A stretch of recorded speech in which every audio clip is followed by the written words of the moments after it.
Condition में आ चुका है। Which has strongest hydrogen bonding.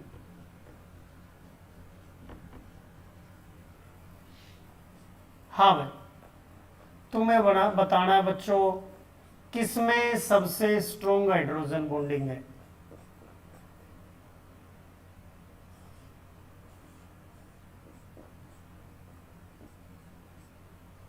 बताओ किसकी हाइड्रोजन बॉन्डिंग सबसे स्ट्रोंग है। आंसर होगा फर्स्ट। क्लियर दिख रहा है क्यों? क्योंकि हाइड्रोजन के साथ सबसे स्ट्रोंग हाइड्रोजन बॉन्डिंग फ्लोरीन बनाएगा, क्योंकि फ्लोरीन की इलेक्ट्रोनेगेटिविटी हाईएस्ट है। सभी को क्लियर हो गया होगा, तो ध्यान रखना है। नाइट्रोजन से स्ट्रोंग बॉन्ड ऑक्सीजन बनाएगा और ऑक्सीजन से स्ट्रोंग हाइड्रोजन बॉन्ड फ्लोरीन बनाएगा, क्योंकि फ्लोरीन की इलेक्ट्रोनेगेटिविटी हाईएस्ट है। अब दूसरे क्वेश्चन पे ध्यान देना भाई, ध्यान से देखना भाई। Explain hydrogen bonding between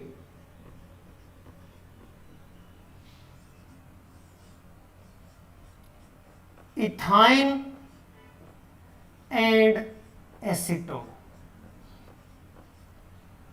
ethyne molecule में और एसीटोन मॉलिक्यूल में हाइड्रोजन बॉन्डिंग कैसे होती है बच्चों, क्यों होती है, ये ध्यान से एक्सप्लेन करना है, ध्यान से समझना है। ध्यान देना भाई, आपकी कॉन्सेप्ट को डेप्थ तक क्लियर करेगा ये पॉइंट। ध्यान से अच्छे से समझना बच्चों, ध्यान लगाना और फिर बताना मजा आया कि नहीं आया। ध्यान देना है। इथाइन कंपटीशन के क्वेश्चन है भाई। इथाइन सभी जानते हो, इथाइन क्या होता है। इथाइन में कार्बन कार्बन के बीच में ट्रिपल बॉन्ड मिलेगा। जो इथाइन होगा उसमें क्या होगा, कार्बन कार्बन के बीच में ट्रिपल बॉन्ड होगा। देखना भाई। हाँ भाई, मैं पहले बता चुका हूं, जो कार्बन सिंगल बॉन्ड बनाती है वो sp3 हाइब्रिडाइज्ड होगी। जो कार्बन डबल बॉन्ड बनाती है वो sp2 हाइब्रिडाइज्ड होगी। जो कार्बन सिंगल बॉन्ड बनाएगी sp3, डबल बॉन्ड बनाएगी sp2, और जो कार्बन ट्रिपल बॉन्ड बनाएगी वो sp हाइब्रिडाइज्ड होगी। बच्चों ये ध्यान रखना है, क्या हाइब्रिडाइजेशन होगी उसकी, sp हाइब्रिडाइजेशन होगी। इलेक्ट्रोनेगेटिविटी मैंने आपको पढ़ाई थी पिछली यूनिट में, और वहां बताया था सिंगल बॉन्ड की कार्बन से ज्यादा इलेक्ट्रोनेगेटिव डबल बॉन्ड की कार्बन होती है, और डबल बॉन्ड की कार्बन से ज्यादा इलेक्ट्रोनेगेटिव ट्रिपल बॉन्ड की कार्बन होती है, क्योंकि इसमें परसेंटेज एस कैरेक्टर ज्यादा है, अगर ध्यान आया हो तो। अब देखना, कार्बन की इलेक्ट्रोनेगेटिविटी बहुत ज्यादा होने से इस पे पार्शियल नेगेटिव चार्ज आया, और हाइड्रोजन पे क्या आया, पार्शियल पॉजिटिव चार्ज आया। कार्बन पे पार्शियल नेगेटिव चार्ज और हाइड्रोजन पे पार्शियल पॉजिटिव चार्ज। अब देखना भाई, एसीटोन क्या होता है बच्चों, ध्यान से देखना है। एसीटोन आपका CH3 C double bond O CH3, ये एसीटोन होता है। इसको इस ढंग से लिखूंगा मैं, C double bond O CH3 CH3, ऐसे लिख दिया भाई मैंने। ये इथाइन है, ये एसीटोन है। अब ध्यान से देखना, इतना तो जानते हो ऑक्सीजन ज्यादा इलेक्ट्रोनेगेटिव है, पार्शियल नेगेटिव चार्ज, कार्बन पे पार्शियल पॉजिटिव चार्ज। तो देखना भाई ध्यान से, क्या बन गया, हाइड्रोजन बॉन्ड बन गया बच्चों।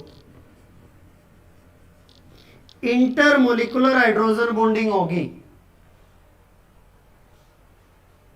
हाइड्रोजन किससे जुड़ा है, स्मॉल साइज के हाईली इलेक्ट्रोनेगेटिव एटम से, नाइट्रोजन ऑक्सीजन फ्लोरीन में से किसी एक से। लेकिन बच्चों आपको एक ऑब्जेक्शन हो जाना चाहिए। आप बोलोगे सर हाइड्रोजन ब्रिज तो नहीं बन रहा। हाइड्रोजन ब्रिज कैसे बनता है, दोनों तरफ इलेक्ट्रोनेगेटिव एटम होना चाहिए, तो इधर तो ऑक्सीजन है, आप बोलोगे सर इधर तो कार्बन है, लेकिन ध्यान रखो बच्चों यहां कार्बन हाईली इलेक्ट्रोनेगेटिव है, highly electronegative due to sp hybridization. Hydrogen bond माना जाएगा इसको, क्योंकि बेशक ये कार्बन है, लोग ये मानते हैं कार्बन हाइड्रोजन की इलेक्ट्रोनेगेटिविटी तो बराबर सी होती है और ज्यादा फर्क भी नहीं है, कोई प्रॉब्लम भी नहीं है, लेकिन इस कार्बन की इलेक्ट्रोनेगेटिविटी इस हाइड्रोजन के बराबर नहीं है, क्योंकि इस कार्बन ने क्या बना रखा है, ट्रिपल बॉन्ड बना रखा है बच्चों। तो ये ध्यान रखना है, ट्रिपल बॉन्ड होने से sp हाइब्रिडाइज्ड कार्बन है, और sp हाइब्रिडाइज्ड कार्बन बहुत ज्यादा इलेक्ट्रोनेगेटिव होती है। तो देखना इधर तो इलेक्ट्रोनेगेटिव एटम क्लियर दिख ही रहा है, ऑक्सीजन है, इधर भी इलेक्ट्रोनेगेटिविटी बहुत ज्यादा है, इसलिए हाइड्रोजन बॉन्डिंग पॉसिबल है, किसमें, इथाइन में, और दूसरा एसीटोन में। किसी को डाउट है तो भाई पूछो, किसी को डाउट है तो भाई पूछो। हाँ भाई, दूसरा एग्जांपल देखना, उससे और क्लियर हो जाएगा। Explain hydrogen bonding between methane and ammonia. हाँ भाई, मीथेन का फॉर्मूला पता है CH4,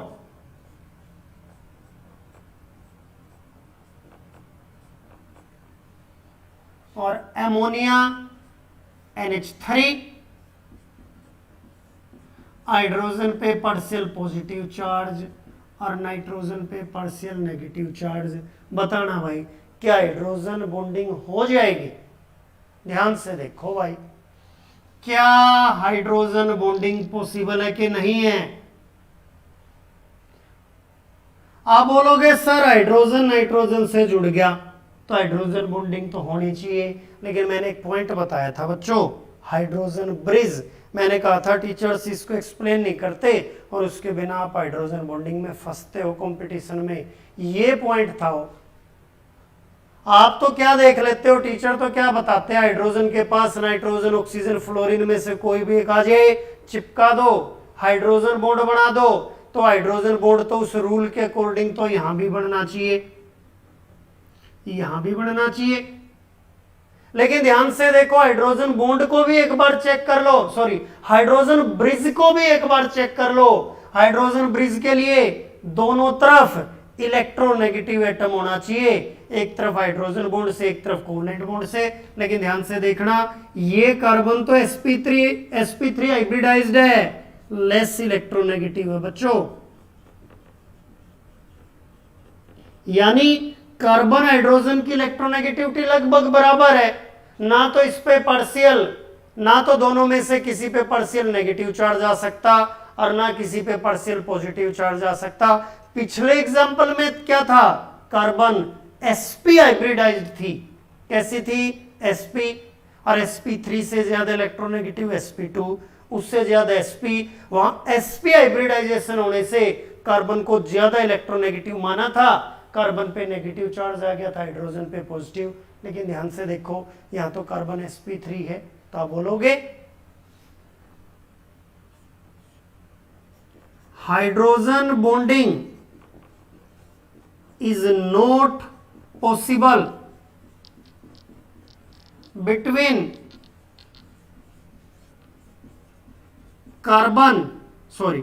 between methane and ammonia because hydrogen bridge is not possible। क्यों पॉसिबल नहीं है ये भी लिखना है, तो carbon and hydrogen has almost equal electronegativity, ना तो भाई पॉजिटिव चार्ज आएगा हाइड्रोजन पर, ना कार्बन पे नेगेटिव चार्ज आ सकता। तो ध्यान रखना भाई, नवीन कह रहा है सर कार्बन ज्यादा इलेक्ट्रोनेगेटिव है। वैल्यू तो बेटे कार्बन की ज्यादा इलेक्ट्रोनेगेटिविटी आपको वैल्यू बताई थी 2.5, हाइड्रोजन 2.1। उससे कंफ्यूज मत होना, वो तब है जब कार्बन अकेला बैठा है कहीं। हर एक कंपाउंड के साथ एटम की इलेक्ट्रोनेगेटिविटी चेंज होती रहती है, हर एक कंपाउंड में अलग। देखना यहां कार्बन अलग है, इथीन में कार्बन की इलेक्ट्रोनेगेटिविटी अलग है, इथाइन में कार्बन की इलेक्ट्रोनेगेटिविटी अलग है। सिर्फ वैल्यू से डिसीजन मत लेना, कॉमन सेंस यूज होगी, हर एक जगह एक्सेप्शन मिलेंगी, उसी को केमिस्ट्री बोलते हैं। वरना तो जरूरत थी नहीं, एनसीईआरटी उठानी थी और उसको सिंपली रीड करना था। यही चीजें तो कंपटीशन में आपको बाकियों से अलग करेंगी, इसी को तो बोलते हैं कंपटीशन पढ़ाना।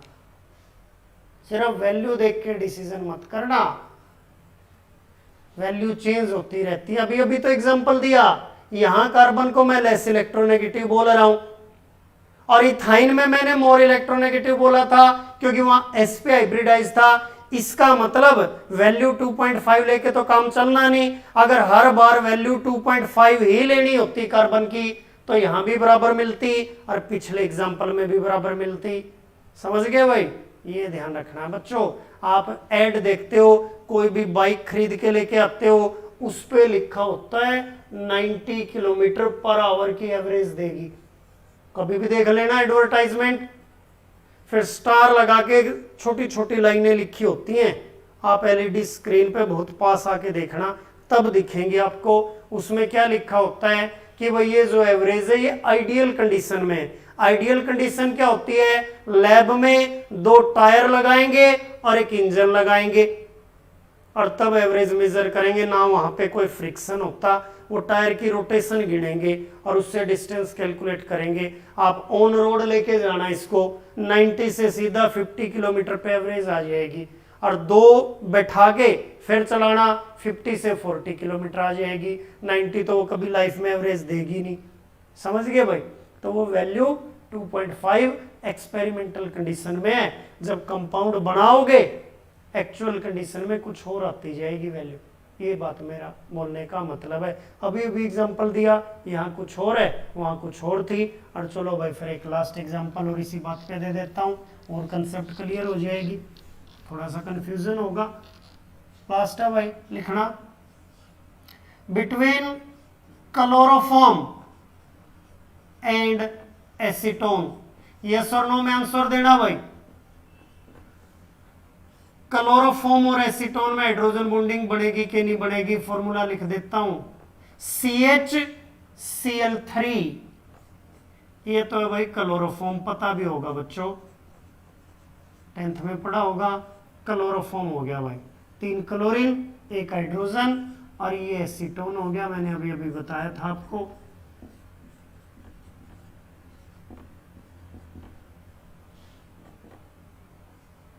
ये देखना भाई, हाइड्रोजन बॉन्डिंग होगी कि नहीं होगी। भाई हाइड्रोजन ऑक्सीजन को देख के तो लगता है हाइड्रोजन बॉन्डिंग होगी, लेकिन कंफ्यूजन कौन क्रिएट कर रहा है, हाइड्रोजन बॉन्ड क्रिएट कर रहा है बच्चों। सॉरी, हाइड्रोजन ब्रिज क्रिएट कर रहा है कंफ्यूजन। आप इधर आके फंस गए, इधर इलेक्ट्रोनेगेटिव एटम नाइट्रोजन ऑक्सीजन दिखता तब बोलते दोनों तरफ इलेक्ट्रोनेगेटिव एटम है, डन हाइड्रोजन बॉन्डिंग होती। लेकिन आप बार बार फंस जाते हो, ये कार्बन आके बार बार गड़बड़ करती है भाई। सिंगल बॉन्ड की कार्बन है, फिर आके फंस गए। आप बताओगे हाइड्रोजन बॉन्ड बनेगा कि नहीं बनेगा। अब मैं इसको इलेक्ट्रोनेगेटिव मानू के नहीं मानू, जल्दी बताओ भाई, जल्दी से। बनेगा भाई हाइड्रोजन बॉन्ड, क्यों बनेगा, ध्यान से सुनो, ध्यान लगाना भाई। इस कार्बन पे 3 क्लोरीन है और क्लोरीन की इलेक्ट्रोनेगेटिविटी हाई होती है। हाइड्रोजन से कार्बन जुड़ा है, कार्बन बेशक कमजोर है लेकिन कार्बन से जुड़े कौन है, कार्बन के साथ कौन है भाई। आप हो सकता है वीक हो, लेकिन आपके साथ 3 ऐसे फ्रेंड हैं जो बहुत स्ट्रॉन्ग है। आप सोच के देखो, आपकी पावर कम मानी जाएगी ज्यादा मानी जाएगी, बनेगा बेटा, बनेगा भाई, बनेगा बॉन्ड। आपने तो ये आइडिया लगा लिया sp3 हाइब्रिडाइज, लेकिन ये देखो बेशक sp3 है, कार्बन के साथ है कौन? ठीक है भाई, आप किसी से फाइट करने की सिचुएशन में नहीं हो, आप में ज्यादा स्ट्रेंथ नहीं है, लेकिन आपके 3 फ्रेंड है भाई, और तीनों लड़क्कू भी हैं, और हम अपनी लैंग्वेज में बोलते हैं ठड़े भी है, और आपके तीनों बेस्ट फ्रेंड है, तीनों आपके साथ जुड़े हुए हैं। जुड़ने का मतलब आपके बेस्ट फ्रेंड मिलेंगे। आप कमजोर हो, वो तीनों आपके फ्रेंड है, आप चारों इकट्ठे हो, और फिर बताओ पंगा ले सकते हो नहीं ले सकते हो? ले सकते हो, कॉमन सेंस। बेटा sp3 को तो भूल जाओ, मैंने कहा एक चीज पे चिपक के नहीं रहना। कंपटीशन का मतलब क्या है? कंपाउंड देख के दोबारा दोबारा अपनी कॉन्सेप्ट चेंज करनी पड़ेगी। साइंस में सारी चीजें कभी भी एक कॉन्सेप्ट पे बेस नहीं होती। मैंने क्या बोला है? कार्बन ठीक अकेला कुछ नहीं कर पाएगा, लेकिन कार्बन के साथ क्या 3 क्लोरीन है, ये क्लोरीन कार्बन के इलेक्ट्रॉन खींचने में हेल्प नहीं करेंगे। क्लोरीन ने तो इन बॉन्ड के इलेक्ट्रॉन ले लिए, तो कार्बन पे इलेक्ट्रॉन की कमी होगी, और जब कार्बन पे इलेक्ट्रॉन की कमी होगी, जिस पे इलेक्ट्रॉन की बहुत डेफिशिएंसी होती है, मैंने ये भी बताया था, वो बहुत ज्यादा इलेक्ट्रोनेगेटिव होता है। इलेक्ट्रोनेगेटिव उठा के पढ़ लेना। मैंने ये बोला था Fe2 पॉजिटिव से ज्यादा इलेक्ट्रोनेगेटिव Fe3 पॉजिटिव है, क्योंकि इसमें 3 इलेक्ट्रॉन की कमी है, इसमें 2 इलेक्ट्रॉन की कमी है। इसने 3 दिन से खाना नहीं खाया, इसने 2 दिन से खाना नहीं खाया, तो ज्यादा कौन खाएगा? ये ज्यादा भूखा है। देखना, जब इस कार्बन के इलेक्ट्रॉन तीनों क्लोरीन ले गए, तो इस कार्बन पे इलेक्ट्रॉन की बहुत ज्यादा कमी होगी, तो ये कार्बन इलेक्ट्रॉन डेफिशिएंट हो चुका है, इसकी इलेक्ट्रोनेगेटिविटी बहुत बढ़ चुकी है। अभी हाइड्रोजन के इलेक्ट्रॉन नहीं छोड़ेगा, तो हाइड्रोजन पे पार्शियल पॉजिटिव चार्ज आ गया, और इस पे पार्शियल नेगेटिव चार्ज आ गया। ध्यान दो, किसी भी मेथड से याद रख लो भाई, तीनों क्लोरीन ने कार्बन के बॉन्ड ले लिए, इलेक्ट्रॉन ले लिए, तो इस पे इलेक्ट्रॉन की कमी होने से, अब ये कहीं से तो जिसको बहुत ज्यादा भूख लग गई, तो उसकी इलेक्ट्रोनेगेटिविटी तो बहुत बढ़ गई बच्चों। ये ऐसा देख लो, इस कार्बन से 3 क्लोरीन जुड़े, पिछले एग्जांपल में तो 3 हाइड्रोजन थे। हाइड्रोजन तो वीक होते हैं। अब एक कमजोर बच्चा है, उसके साथ 3 कमजोर बच्चे हो रहे, चारों मिलके भी किसी से लड़ाई थोड़ी करेंगे। अब एक वीक है, उसके साथ 3 स्ट्रॉन्ग है, फिर पंगा कर लेंगे, क्योंकि उसको पता है 3 अपने आप देख लेंगे। समझ गए भाई? वो चीज हो रही है, तो हाइड्रोजन बॉन्डिंग हो जाएगी। इस कार्बन को मार्क कर दो मोर इलेक्ट्रोनेगेटिव, यहाँ कार्बन मोर इलेक्ट्रोनेगेटिव होगी। बार बार प्रॉब्लम कार्बन से ही होगी, और मैंने तीनों तरह के एग्जांपल दे दिए। एक कार्बन sp3, एक कार्बन sp वाली, और एक कार्बन जो है तो sp3, फिर भी वो मोर इलेक्ट्रोनेगेटिव है, क्योंकि उसके साथ इलेक्ट्रोनेगेटिव एटम जुड़े हुए हैं। तो इस लेक्चर को थोड़ा सा ध्यान से रिवाइज करना है, टफ नहीं है, 100% समझ में आएगा। कल कॉन्सिक्वेंस पढ़ूंगा, यहाँ और अच्छे से क्लैरिटी आ जाएगी भाई। तो इसको अच्छे से तैयार करना है बच्चों। तो कल मिलते हैं नेक्स्ट लेक्चर के साथ, ये ध्यान रखना।